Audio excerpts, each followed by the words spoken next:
നമ്മുടെ ഈ വീഡിയോയിൽ എങ്ങനെ ഇതുപോലത്തെ എഫക്റ്റ് ഉണ്ടാകും.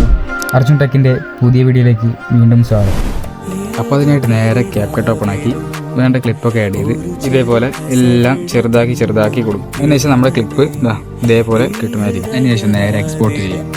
എന്നിട്ട് നമ്മുടെ മെയിൻ വീഡിയോ എടുത്ത് ഏത് പോർഷനാണോ വെക്കുകയാണെന്ന് വെച്ചാൽ അതൊന്ന് ഡ്യൂപ്ലിക്കേറ്റ് അടിച്ച് ജസ്റ്റ് ഓവർലി എന്നുള്ള ബട്ടൺ കൊടുത്ത് കഴിഞ്ഞാൽ നേരെ അടിയിലോട്ട് വരും. അതൊന്ന് അടിയിൽ നേരെ സെറ്റ് ചെയ്ത് ഇനി നമ്മുടെ നേരത്തെ എഡിറ്റ് ചെയ്ത വീഡിയോ ഒന്ന് ഏഡാക്കാനായി ഓവർലി അമർത്തി വീഡിയോ ഒന്ന് സെലക്ട് ചെയ്ത് ആഡ് ചെയ്യാം.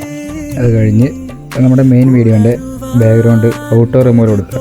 ബാക്ക്ഗ്രൗണ്ട് റിമൂവ് കൊടുത്ത് ഓട്ടോ റിമൂവ്. അപ്പോൾ നമ്മുടെ മെയിൻ വീഡിയോൻ്റെ ബാക്ക്ഗ്രൗണ്ട് അങ്ങ് റിമൂവ് ആയി കിട്ടും. അതിനുശേഷം നമ്മുടെ ലെയർ എന്നുള്ള ഓപ്ഷൻ എടുത്ത് ഈ ഓവർലി അങ്ങോട്ട് ഇപ്പുറത്തേക്ക് നീക്കി കൊടുക്കുക. ഇനി നേരെ ഒന്ന് അഡ്ജസ്റ്റ് ആക്കി ക്രോപ്പ് ആക്കി കൊടുക്കുക. അതിനുശേഷം നമ്മുടെ ഈ ഒപ്പാസിറ്റി എന്നുള്ള ഓപ്ഷൻ എടുത്ത് ഒന്ന് കുറച്ച് കൊടുക്കുക. എന്നിട്ട് നേരെ എക്സ്പോർട്ട് കൊടുക്കുക. അപ്പോൾ നമ്മുടെ ഇന്നത്തെ വീഡിയോ ഇത്രയേ ഉള്ളൂ. അപ്പോൾ അടുത്ത വീഡിയോ കാണാം. So check it out. Okay.